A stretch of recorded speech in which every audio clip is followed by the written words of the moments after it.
একটা রাজার গল্প। কোন এক রাজার 4 জন স্ত্রী ছিল। কয়জন স্ত্রী? 4 জন। তো 4 জনের মধ্যে 3 জনই ছিল বেশ সুন্দরী, গুণবতী, কিন্তু প্রথম জনের অবস্থা বেহাল দশা। এইদিকে শেষ 3 জনের ব্যাপারে রাজা বেশ যত্নশীল হলেও প্রথম জনের বেলায় কেন জানি বেখেয়ালি ছিলেন, প্রথম জনের প্রতি অত গুরুত্ব দিতেন না। 4 জন স্ত্রীর 3 জনকে খুব ভালোবাসতেন, খুব যত্ন করতেন, কিন্তু যে তার প্রথম স্ত্রী তার প্রতি তেমন খোঁজ খবর তিনি রাখতেন না। এটা হলো রাজার একটা চরিত্র। তো একবার রাজার অসুখ হলো, কঠিন অসুখ, বড় ধরনের মুসিবতে পড়ে গেল। যত দিন গড়ায় ততই দৈন্য দশা।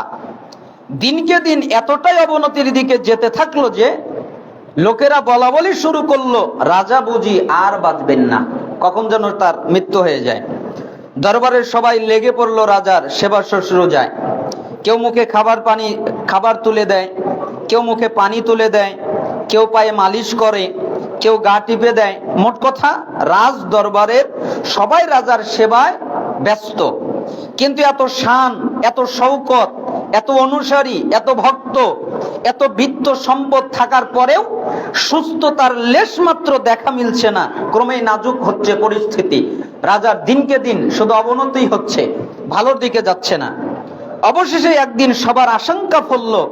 ডাক্তার রাজাকে দেখে বলে গেলেন, হায়াত আর বেশি দিন নাই, শরীরের অবস্থা বড্ড নাজুক, তিনি আর বাঁচবেন না, আপনি আর বেশি দিন বাঁচবেন না, তার দুরারোগ্য ব্যাধি রয়েছে। ডাক্তারের কথাই যেন আকাশ ভেঙে পড়লো রাজার মাথায়। এত বড় রাজ্য থাকার পরেও গোটা দুনিয়া তার কাছে সংকীর্ণ মনে হতে লাগলো। যে মানুষটা এতদিন শহরের পরে শহর দাপিয়ে বেরিয়েছে, যার দাপটে শত্রুরা থরথর করে কাঁপছে, সেই মানুষটাই এখন 4 দেয়ালের মধ্যে বন্দী হয়ে গেল, ঘেরাও হয়ে গেল। এত সৈন্যবাহিনী থাকার পরেও সে আজ অশোকের কাছে বন্দী হয়ে গেল, বিছানা থেকে উঠতে পারছে না। 1 গ্লাস পানিও নিয়ে সে নিজ হাতে তুলে খাবে সেই শক্তিটুকু তার কাছে নেই, যেন নিতান্ত দুর্বল। কয়েকদিন পরেই যার নিথর দেহ চাপা পড়বে মাটির কাছে। এত ক্ষমতা রাজার, কিন্তু দেখলো তার মৃত্যু হয়ে যাবে, সে কি করবে? এভাবে ক্রমশ মৃত্যু চিন্তা, কবরের নিঃসঙ্গতা মনের আষ্টে পৃষ্ঠে ঘিরে ধরল রাজার। আখেরাতের ভয়াল দৃশ্য দেখে ভেসে উঠল মনের আকাশে। ভয়ে বিহ্বল হয়ে গেলেন তিনি। মনের এই ভয় দূর করতে ছোট বউকে ডেকে পাঠালেন, যে যাও তো আমাদের ছোট বউটাকে ডেকে নিয়ে আসো। কেন? ডাক শুনে ছোট বউ দ্রুত চলে আসলেন। 4 স্ত্রীর মধ্যে এই জনকে রাজা ভীষণ রকম ভালোবাসতেন, মানে যত স্ত্রী আছে তার মধ্যে এই ছোট স্ত্রীকে খুব ভালোবাসতেন। 1 নিমিষের জন্য চোখের আড়ালে রাখতেন না। যখন যা লেগেছে হুকুমের আগে এনে দিয়েছেন, তার জন্য নিজের গোটা রাজ্য ছেড়ে দিতে প্রস্তুত ছিলেন রাজা। কিন্তু আজ সেই প্রেমিক রাজা মৃত্যু শয্যায় কাতরাচ্ছে, কাতর কণ্ঠে প্রিয়তমা স্ত্রীকে বলছে, আমার খুব খারাপ লাগছে, খুব ভয় হচ্ছে। এই জগতে আমার কত ক্ষমতা, কত সম্পদ, কোনো কিছুর অভাব ছিল না, কিন্তু ওপারের জীবনে আমি যে সম্পূর্ণ একা। কবরে, হাসরে, আখেরাতের প্রতিটি স্টেশনে সম্পূর্ণ একা পার করতে হবে আমার, তাই আমার খুব ভয় হচ্ছে। তুমি কি আমার ওপারের সাথী হবে? আমার সাথে কি কবরে যাবে? তখন চতুর্থ স্ত্রী জবাব দিচ্ছে, মাফ করবেন, আমার পক্ষে এখন মরা সম্ভব না, আমি এখানেই থাকতে চাই, এই শান শৌকত ছেড়ে যেতে পারবো না। প্রিয়তমার মুখে সরাসরি না সূচক জবাব আশা করেননি রাজা, যে আমার প্রিয় ব্যক্তি এই জবাব আমাকে দিবেন না।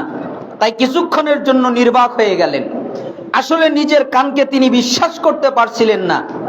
যাকে এত ভালোবাসলাম, এত আগলে রাখলাম, সেই মানুষটাই কিনা আমার অন্তিম মুহূর্তে একা ছেড়ে চলে যাচ্ছে। কিন্তু আরো তো 2 জন স্ত্রী প্রিয় আছে, তাদের বলে দেখি। এই ছোট স্ত্রী তো আমার সাথে যাবে না, 4 নম্বরটা যাবে না, তাহলে দেখি তৃতীয়টা আমার কাছে আমার সাথে যায় নাকি। তৃতীয় স্ত্রী এলো। 4 জন স্ত্রীর মধ্যে এই স্ত্রী আবার রূপের দিক দিয়ে একটু এগিয়ে আছে। সুস্থ থাকা অবস্থায় রাজা তাকে নিয়ে বেশ গর্ব করতেন। বিভিন্ন সভা অনুষ্ঠানে এই স্ত্রীকে পাশে রাখতেন। তো সে এলে তাকেও এই একই প্রস্তাব দিলেন রাজা। ভাবলেন সে হয়তো রাজি হবে, তার বাহ্যিক সৌন্দর্যের মতো তার মনটাও যে সফেদ এর প্রমাণ সবাই পেয়ে যাবে আজ। কিন্তু না, রাজার ভাগ্যে ভিন্ন কিছু লেখা ছিল। তৃতীয় স্ত্রীটাও হতাশ করলো তাকে, বলল, দুঃখিত, আমার পক্ষে যাওয়া সম্ভব নয়। তবে এতটুকু বলেই সে ক্ষান্ত হয়নি, সঙ্গে কাটা গায়ে নুনের ছিটা দিয়ে বলল, আপনি মারা গেলে আমার আর কি হবে, আমি অন্য জায়গায় বিয়ে করে নতুন সংসার করব। আপনার সাথে আমি যাব, আপনি যদি মারা যান তাহলে আমি আর এক জায়গায় বিবাহ বসে নতুন সংসার করব। এই ভরা যৌবনে আমি বিধবা থাকতে পারবো না। দ্বিতীয় জন তখন পাশেই দাঁড়িয়ে আছে। রাজা ছলছল চোখে তার দিকে তাকালেন। এই স্ত্রী আবার বাকিদের মতো এত স্বার্থপর নয়। কেন? এ সুখে দুঃখে সবসময় রাজার পাশে ছিল, যে উপদেশ দিয়ে ভালোবাসা দিয়ে হরহামেশা রাজাকে সাহায্য করে এসেছে, প্রকৃত বন্ধুর পরিচয় দিয়েছে। তাই এটা আশা করা মোটেও অত্যুক্তি হবে না যে অন্তত আজকের এই ক্লান্তিকালে সে রাজার সঙ্গ দিবে। তাই রাজা তাকিয়ে আছে, দেখছেন কি উত্তর দেয় প্রিয়তমা দ্বিতীয় স্ত্রী। কিন্তু এবারও তার আশায় ঘুরে বালি। কি হলো? সে রাজি না। তবে একটার আশার বাণী শোনালো, বলল, আমি যদি রাজি নাও হই, আমি আপনার সঙ্গে আখেরাতে যেতে না পারলেও আপনি নিশ্চিন্তে থাকুন, আমি আপনার দাফন কাফনের ব্যবস্থা করব। আপনার মৃত্যুর পর আপনার সহায় সম্পদ সুষ্ঠুভাবে বন্টন করে দেব, আপনার জন্য দোয়া করব, গরিব মিসকিনদেরকে খাবার খাওয়াবো। এই ব্যাপারে আপনার কোনো চিন্তা করতে হবে না। রাজা যেন হতাশায় মূর্ছা যায়। মৃত্যু চিন্তার বদলে কাছের মানুষদের অবহেলায় তাকে এখন কুরে কুরে খাচ্ছে। চোখ গড়িয়ে অশ্রু ঝরছে রাজার, কিন্তু কারো কাছেই সেই অশ্রুর আজ দাম নেই। সুস্থ থাকতে যে রাজার জন্য তারা জো হুকুম জাহাপানা আওরাত, ক্লান্তিকালে তাদের কাছেই তিনি মূল্যহীন। কারো কাছে মুখে কথা নেই, সবাই আজ নিজ নিজ ভাগ নিয়ে ব্যস্ত। রাজার মৃত্যুর পর রাজ্যের কে কোন অংশ নেবে এই হিসাব করছে সবাই মনে মনে। অচানক ঘরের পিনপতন নীরবতা ভেঙে একটি কণ্ঠ ভেসে আসলো, আমি আপনার সঙ্গী হব। রাজা মাথা উঠিয়ে তাকালেন, দেখলেন প্রথম স্ত্রী। সে বলছে, আমি আপনার সঙ্গে যাব, আপনার আখেরাতের সঙ্গিনী হব। রাজা হতবাক, চোখের পানি ছেড়ে দিয়ে বললেন, হায়, জীবনভর কাদেরকে মাথায় তুলে রাখলাম আর কাকে অবহেলা করলাম। যে মানুষটাকে সবসময় অবজ্ঞা চোখে দেখেছি, অযত্নে ফেলে রেখেছি, সেই মানুষটাই আজ আমার উপরের সঙ্গী হতে চাচ্ছে। আফসোস আমার জন্য। আমার তো উচিত ছিল তোমার প্রতি সব থেকে বেশি যত্নশীল হওয়া। কারণ 4 স্ত্রীর ওই 3 স্ত্রী তার সাথে যেতে চাইনি, কিন্তু প্রথম স্ত্রী বলেছে, আমি আপনার সাথে যাব। এবার চলেন আমরা এই 4 স্ত্রীকে ব্যাখ্যা করি। চতুর্থ স্ত্রী রূপবতী সুন্দরী রাজার সাথে যেতে চাইনি। সে কে? সে হচ্ছে আমাদের রক্তে মাংসে গড়া শরীর। হ্যাঁ, আমাদের এই শরীর, আমাদের সবচেয়ে প্রিয়জন। ভালোবাসায় যার ঊর্ধ্বে আমরা কাউকেই বসাতে পারি না, তার জন্য সব করতে প্রস্তুত, তাকে সুখী রাখতে, আরাম দিতে, কখনো কখনো হালালের সীমা ছাড়িয়ে হারামের দিকে ঝুঁকি। জীবনের শুরু থেকে শেষ অবধি আমরা দেহের যত্নেই নিজেদের উজাড় করে দেই, কিন্তু এই দেহটাই মৃত্যুর সময় আমাদের থেকে বিচ্ছিন্ন হয়ে পড়বে। উপরেতে আমাদের সঙ্গী হতে সাথে, কারণ মাটির সঙ্গে মিশে যাওয়াই তার ধর্ম। মাটির সঙ্গে মিশে যাবে আমাদের এই সুন্দর দেহটা। এটা হচ্ছে চতুর্থ স্ত্রীর মতো এত সুন্দরী, কিন্তু আমাদের সঙ্গে পরপরে যাবে না। সে মাটির সাথে মিশে যাবে, সে মাটির সাথে শেষ হয়ে যাবে, নিঃশেষ হয়ে যাবে। তার অবস্থা এই রকম হবে। তৃতীয় স্ত্রী হচ্ছে আমাদের শখের চাকরি, আমাদের স্বপ্নের ব্যবসা, যাকে নিয়ে আমরা গর্ব করি, অন্যদের সামনে বুক চিতিয়ে হাঁটি, কিন্তু এই অর্জনটাও আমাদের ক্লান্তিকালে ধোঁকা দেয়। শুধু বিচ্ছেদের ধোঁকা নয়, মরণ মাত্র সে রাজার তৃতীয় স্ত্রীর মতোই নিজেকে অন্যের হাতে সঁপে দেয়। কি বলে যে, তুমি মরে গেলে কি হবে, আমি আরেকটা বিয়ে করব, আমি আরেকটা সংসার করব। আজ যে চাকরি নিয়ে আপনি অহংকার করছেন, কাল আপনার অনুপস্থিতিতে আপনার জায়গাতেই আরেকজনকে বসানো হবে।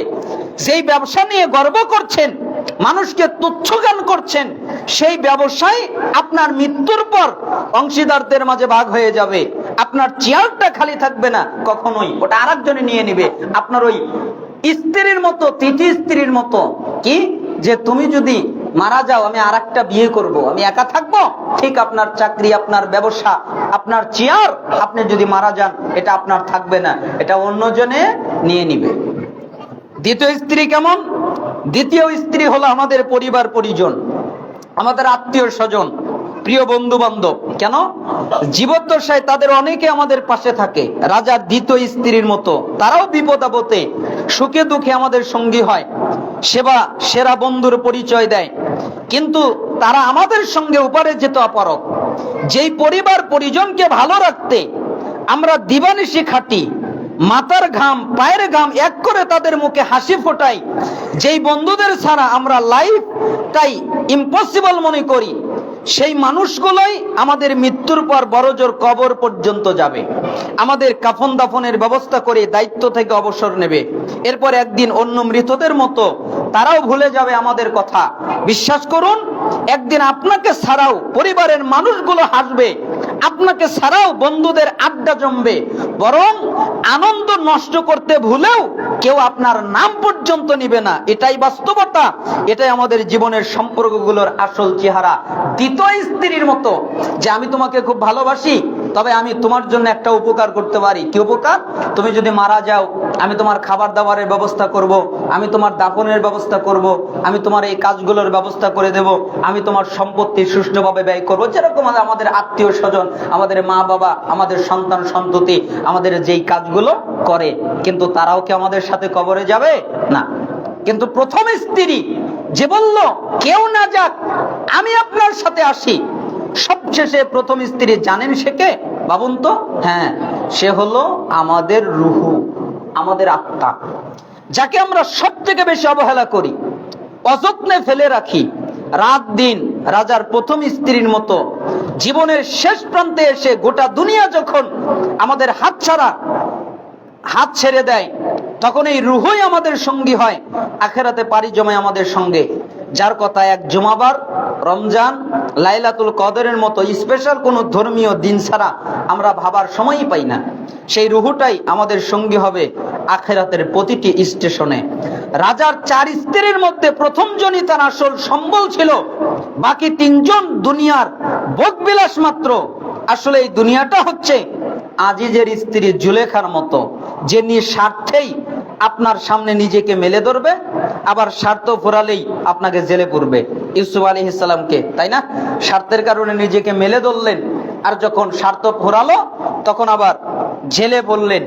কিন্তু ইউসুফ আলাইহিস সালামের মাআযাল্লাহ, তাকে যদি আপনি শক্ত করে ধরতে পারেন, তাহলে আল্লাহর উপরে নির্ভর করেন, তাহলে সব দরজা তো খুলবেই, সঙ্গে সে লাঞ্ছিত হয়ে আপনার পায়ে আসবে, যেরকম সেই জুলেখা লাঞ্ছিত হয়ে ইউসুফ আলাইহিস সালামের পায়ে ধরা দিল। এই জন্য আপনাদের বলতে চাই, এই রাজার 4 স্ত্রীর কাহিনী কেন আমরা বললাম? কারণ প্রথম স্ত্রী অনেক সুন্দর ছিল, অনেক সুন্দরী ছিল। আর এর সাথে আমরা কাকে তুলনা করতে পারি?